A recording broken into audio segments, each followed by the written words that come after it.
The strong relationship between the Republic of China, Taiwan, and the United States has been vital to the economic and political development of Taiwan, and also to its very survival. And the American president who gave the strongest support to the ROC was Ronald Reagan. Today we're looking at Ronald Reagan and Taiwan. The Taiwan History Podcast, Formosa Files, is made possible through the generous sponsorship of the Frank C. Chen Foundation. Formosa Files. Okay, so a quick disclaimer. John and I both know Reagan was controversial to many. Policies on HIV/AIDS, but we're not doing what, John? Reagan retrospective or something? We're talking about his connection to the Republic of China, Taiwan, the official name of Taiwan.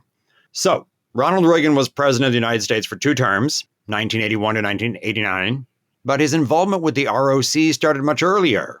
He became an important conservative figure in the Republican Party in the 1960s and champion for a vigorous resistance to communism.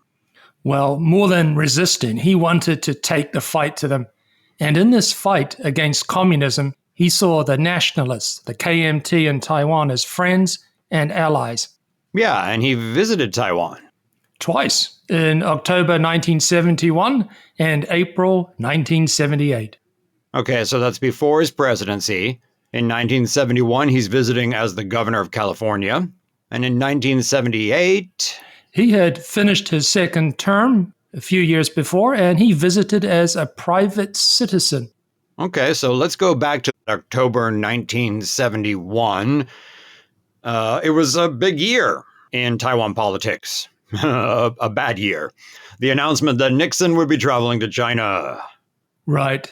Following Henry Kissinger's secret trip to China, there was, on July 15th, 1971, a live television announcement from President Richard Nixon. He would visit the PRC the following year. Yes, and he wasn't just going to check out Chinese culture or Ming Dynasty vases or something. He was going there with the aim of reestablishing diplomatic relations with China. Now, you can't say reestablishing with the PRC because it didn't exist, right? So, in effect, swapping recognition from Taipei to Beijing, simply put. Right. And at this time, there was also a fight at the United Nations, a push to replace Taipei as representing China. The votes were there for this bringing China in. So, of course, Mao Zedong proclaimed the PRC in 1949, 1971. That's a decent stretch of time, yeah? So, Taiwan, 1971, facing political isolation, an end to diplomatic relations with the Americans, and also its place at the UN. U.S. President Nixon, he needs to placate President Chiang Kai-shek. He's got to reassure Taiwan that the Americans aren't abandoning them. He needs to send a special envoy to Taiwan, someone with a history of pro-nationalist, pro-KMT support, a staunch anti-communist who could reassure Chiang Kai-shek that Washington was still a good friend. And the man chosen for this assignment was then Governor of California, Ronald Reagan. And Reagan was not happy with this assignment. He accepted it, though. So on October 10th, 1971, the special presidential envoy is in Taiwan, meeting with President Chiang Kai-shek. Of course, a very important day, October 10th, Taiwan's double 10-day celebration called National Day, actually celebrating the 1911 revolution in China, and has very little to do with Taiwan. But anyway, in 1971, it was special. It was the 60th anniversary of that double 1911 revolution. In the morning, Reagan speaks with President Chiang at his Shirlin residence. Reagan passes on Nixon's explanations and assurances. He says, don't worry about the upcoming meeting between Nixon and Mao. The Republic of China won't be sold down the river or whatever, words to that effect. Yeah, there's not a transcript that I've seen of the meeting, but I assume it involved Reagan, a man with charm and a way with words. Yeah, the guy had been a successful Hollywood actor. Yeah, I assume that he would have expressed his unhappiness with the political change, but saying it was kind of inevitable and better done with the Republicans than with the Democrats. So in the afternoon, they went to the Double 10th Military Parade. Reading from Jay Taylor's biography, quote, Reagan was in a place of honor in the reviewing stand when Zhang and Madam Zhang, as was customary, stepped briefly onto the balcony of the presidential palace. 250,000 citizens cheered enthusiastically, and the Zhangs, as usual, smiled and waved. End quote. That's October 10th, 1971. A busy month. Kissinger was back in Beijing working out the details of Nixon's agreement. Things were arranged for the February 1972 trip, which was just a formality, really. And in the United Nations on October 25th, the PRC, China, Red China, was admitted as the sole representative of China, and Reagan was not happy about this. Yeah, he was furious. So much so that he calls up President Nixon, and we actually have a recording of this remarkable telephone conversation. Yes, the day after the UN vote, so that's a call on October 26th, Ronald Reagan was back in California after his trip to Asia. He'd not just visited Taiwan, he'd also gone to South Vietnam, Japan, and other places. In this telephone call, Reagan is talking to Nixon very politely, but firmly urging Nixon to retaliate by changing the status of the United States in the UN from a full member to effectively an observer, and by refusing to participate in future votes or to respect its resolutions. As you will hear, Nixon is rather lost for words. He didn't want to reject Reagan's ideas outright, but... Right.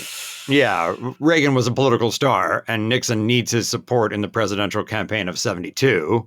Exactly.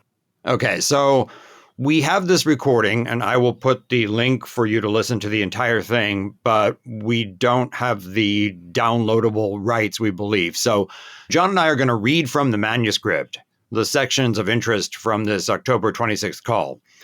John has insisted that he play Reagan, so I'm left with Dick. Well, that would be Richard Nixon.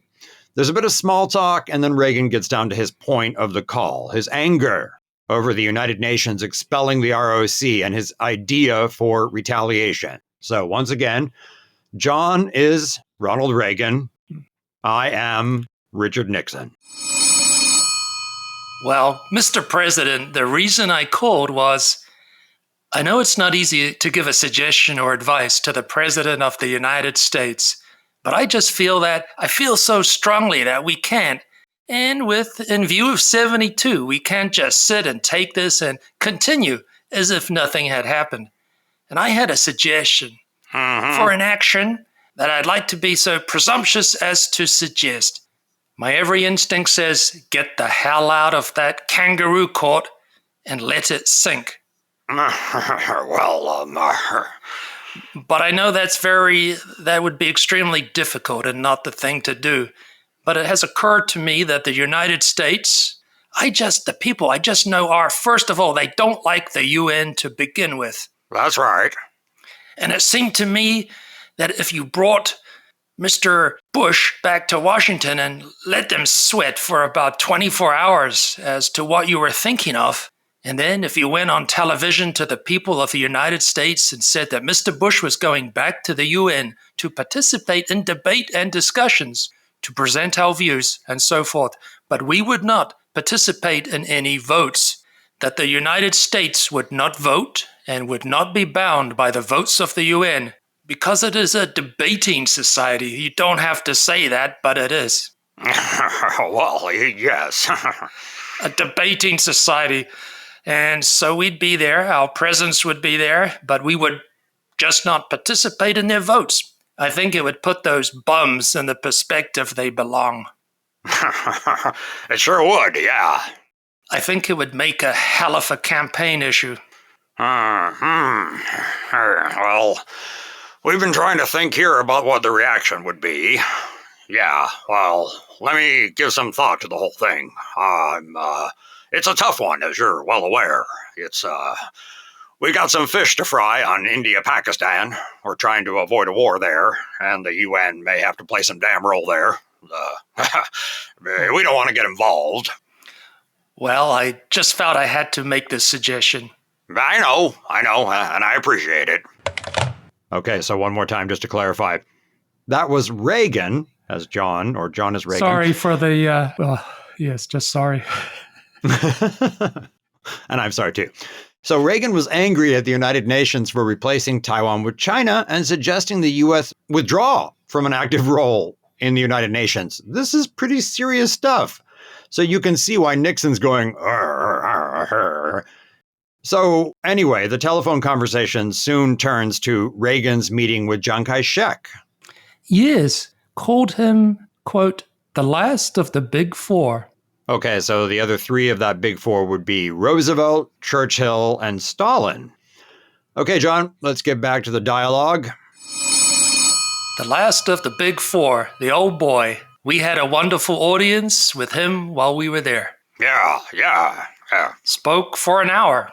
What a remarkable man. Yes, and... You must have really enjoyed. He's an amazing man. Yes, he is. He's darn near. How old is he now? 80? He's in his 80s. I know, but you'd never know it. No. Sharp as a tack.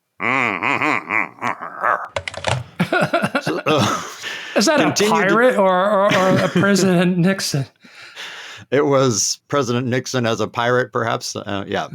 His voice is hard to do, but very distinctive. And again, I'm going to put a link in the show notes and people can go and listen to that. It's not a very good audio recording, but you can definitely hear what we talked about earlier about Nixon hemming and hawing because, wow, it's a huge suggestion. Yeah. Let's just not be part of the UN, Right. So the two men continue to discuss the UN and they talk about how it relates to U.S. domestic policies. But I mean, John, can you think of a scenario where any U.S. president would be like, yeah, let's just not be in the UN? Yeah, it's difficult to imagine. As Nixon said, there were some other things happening around the world where they needed support from countries. Yeah. Anyway, moving ahead 7 years, Reagan returned to Taiwan in April 1978.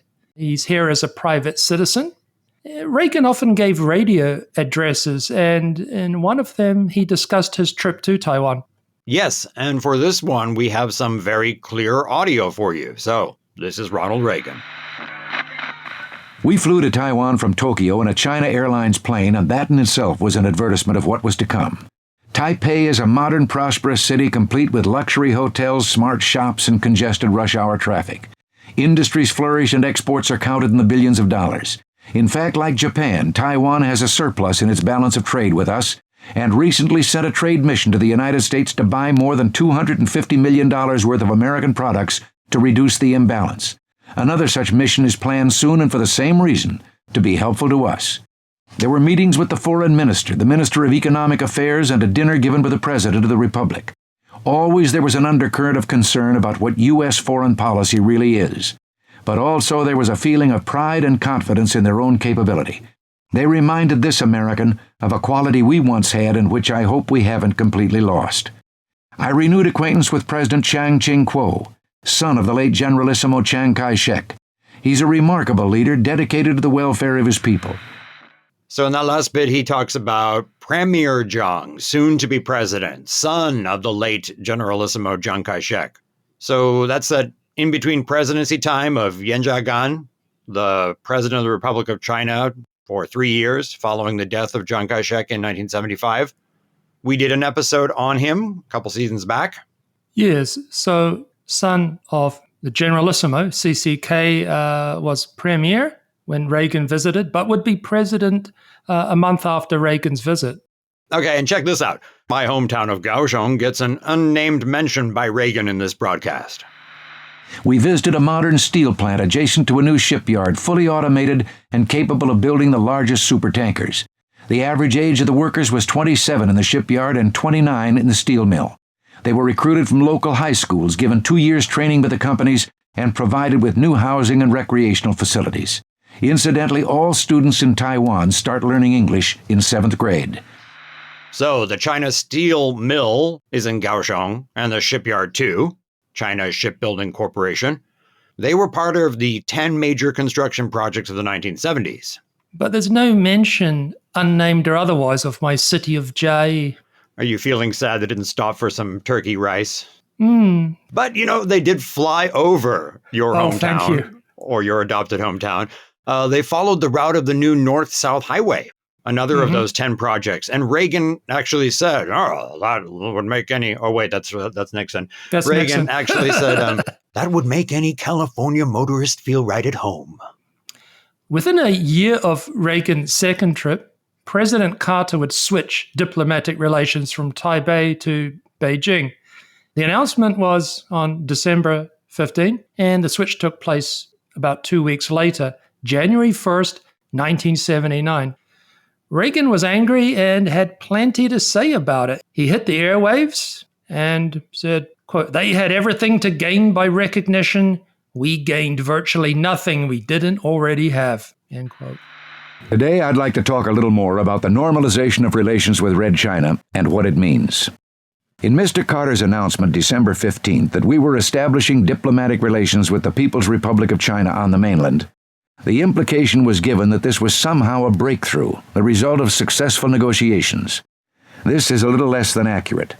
It didn't require any negotiations to do what the administration has done, nor was this any victory, as the announcement also implied.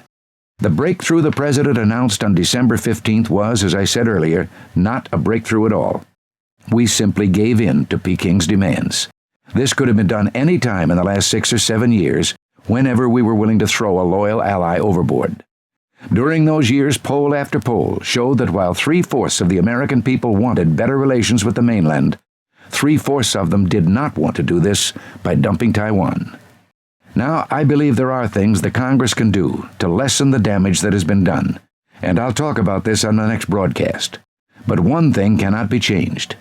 The nations of the world have seen us cold-bloodedly betray a friend for political expediency. That memory will not go away. This is Ronald Reagan. Thanks for listening. Okay, that's an interesting quote. He said, "I believe there are things the Congress can do to lessen the damage that has been done." And yes, amazingly quickly and effectively, members of Congress, unhappy with the Carter decision, pushed back, which resulted in the Taiwan Relations Act, the TRA of 1979. And the TRA defined America's unofficial relationship with Taiwan. Some of the key points were a commitment to provide defensive arms. Yes, the TRA required and still requires the U.S. to provide Taiwan with arms of a defensive nature to enable it to maintain sufficient self-defense capabilities. Yeah, and as far as the U.S. defending Taiwan, well, you can read it one way, you can read it another way. That's what they call strategic ambiguity. The TRA does not technically say the U.S. must defend Taiwan in the event of an attack, but it leaves open the possibility of U.S. intervention, so you never know, and this is supposed to keep the peace, a policy of strategic ambiguity. But Eric, it's not that ambiguous, really, is it? You know what? That's what I feel as well. It does say that the U.S. has to maintain the capacity to defend Taiwan. So you could argue that, no, it's pretty clear. But then, maybe some lawyer could argue that. So again, strategic ambiguity. Okay, so we still have this today, and it's worked pretty well, I think. The Taiwan Relations Act preserves Taiwan's de facto independence while avoiding formal recognition that could provoke China. Yeah, and if you are a long-termer here in Taiwan and you've never read that, I suggest you pull that out, or I'll post a link as well and read it. It's a very interesting little set of laws there. Okay, so there was no need for Reagan to follow through with a forgotten promise from his presidential campaign of 1980, saying he would push for recognition of Taipei, because by 1980, this is all done. Reagan won the 1980 election, was sworn in as president in January 1981. There was a tussle in the White House. One group, led by Secretary of State Alexander Haig, he gave priority to consolidating the relationship with Peking. Haig, for example, he insisted that no ranking official from the ROC attend Reagan's inauguration. Interesting. Of course, there were also fights over what weapons the U.S. would sell to Taiwan. Reagan privately assured Chiang Ching-kuo, through Singaporean President Lee Kuan Yew, that the ROC would get an advanced fighter. Many Republicans strongly disagreed with Secretary of State Haig on China and other issues and pushed Reagan to fire Haig.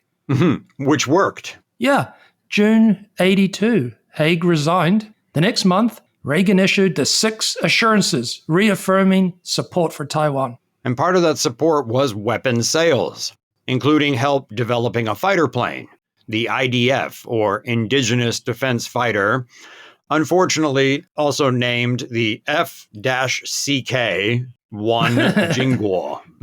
Yes. Yes. Kind of getting around restrictions of selling top-line F-16 planes, just help Taiwan build a F-16 lookalike.